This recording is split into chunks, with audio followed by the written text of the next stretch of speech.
À l'origine, je suis professeur de musique et pendant plusieurs années, j'ai eu à diriger donc, le conservatoire comme directeur avant de m'intéresser aux projets culturels en commençant par l'association multilatérale qui est venue au Sénégal en 2006 avec laquelle association nous avons travaillé avec les acteurs culturels. L'appétit venant en mangeant, nous sommes montés à un cran supérieur avec la fondation Interarts de Barcelone, avec laquelle fondation nous avons donc élaboré et mis en place le projet PEX FOMEC Sénégal, dont je suis le directeur donc, depuis 2 ans. Le premier poste que j'ai eu à occuper, c'était en 2005, où j'étais donc l'administrateur d'un cabinet d'ingénierie et de médiation culturelle qui s'appelle Accent Multiple. Et avec ce cabinet, j'ai eu à gérer un projet avec Plan International. Ce projet était axé essentiellement sur la vulgarisation des droits de l'enfant à travers la musique. Donc nous avons eu à produire des CD, vous voyez, des albums que nous avons mis sur le marché. Et l'album le plus en vue, c'est l'album Poto Poto. Et j'ai eu à travailler avec Multilatéral sur un plan de formation qui nous a permis donc d'organiser 3 séminaires formation à Dakar.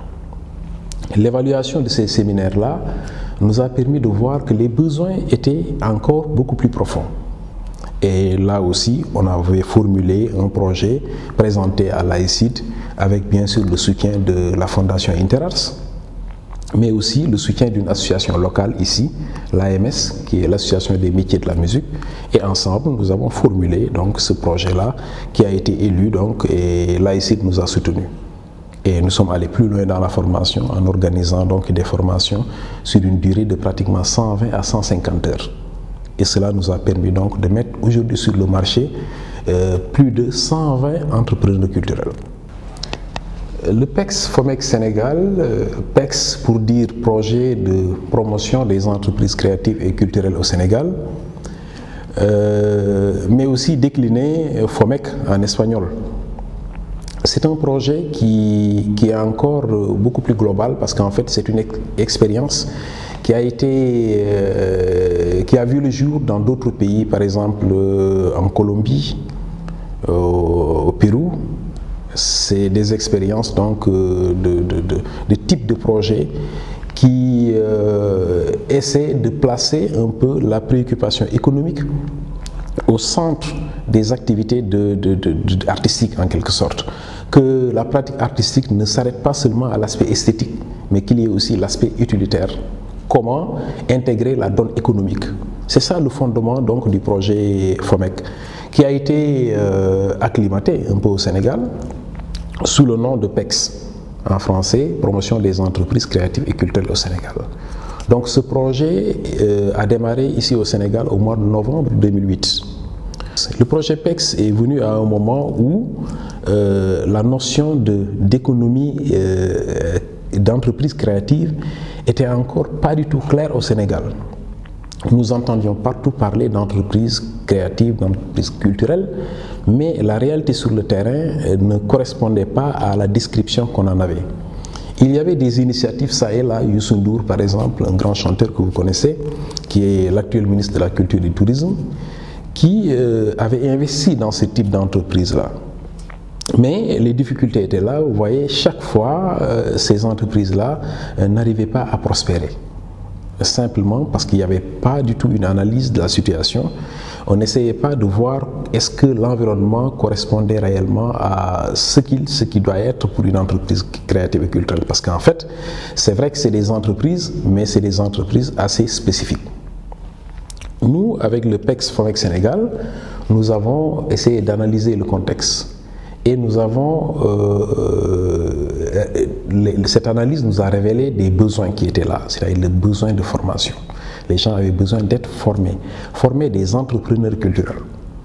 Et leur faire comprendre qu'une entreprise, c'est avant tout une entreprise. Qu'elle soit culturelle, qu'elle relève de l'agriculture, il y a des règles de gestion qui sont là et on ne peut pas y déroger. Ça, c'est le premier travail que nous avons eu à faire et je peux dire que sur les 2 phases, nous avons eu à former 120 entrepreneurs culturels.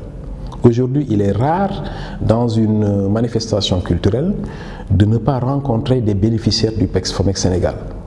Et à l'heure où nous parlons là, il y a une réunion très importante pour préparer une conférence qui sera organisée par Arterial Network en novembre au Sénégal.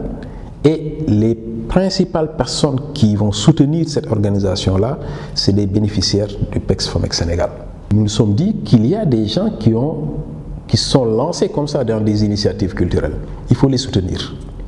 Comment les soutenir? En mettant en place un service conseil.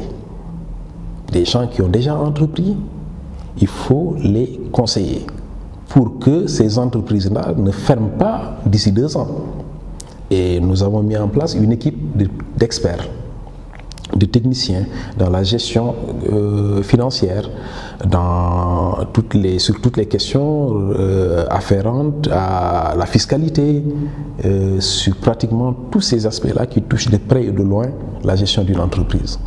Et nous avons eu à fournir pendant ces 2 phases-là près de 400 conseils.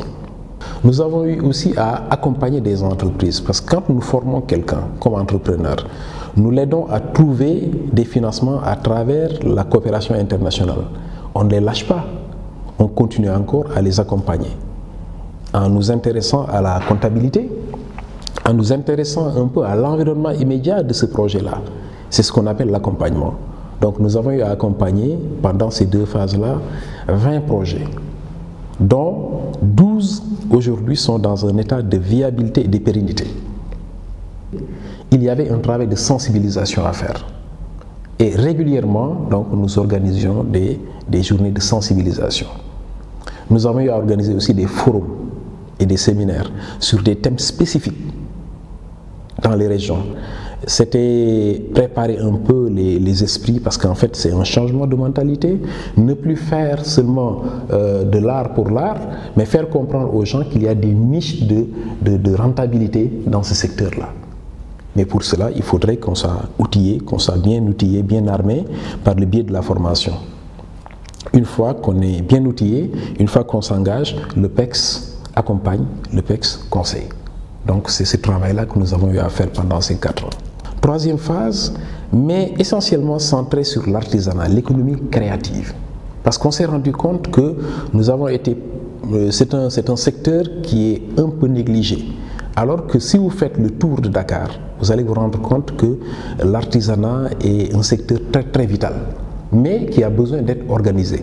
Donc cette 3e phase-là va essentiellement s'atteler à organiser l'artisanat et en faire carrément un levier de développement, parce que c'est possible.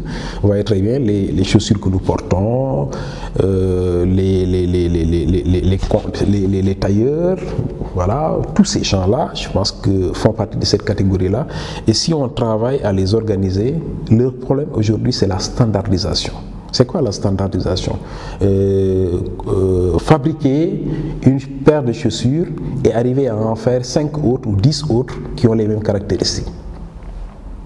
C'est ça la difficulté.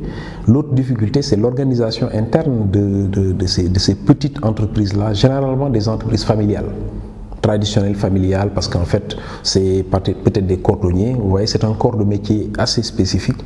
C'est généralement des choses que l'on hérite, parce que là, il y a les gens de caste. Les gens de caste qui sont donc destinés à certains métiers. C'est autant de choses qu'il faut revoir, qu'il faut organiser. Et la 3e phase va s'atteler donc à organiser l'artisanat.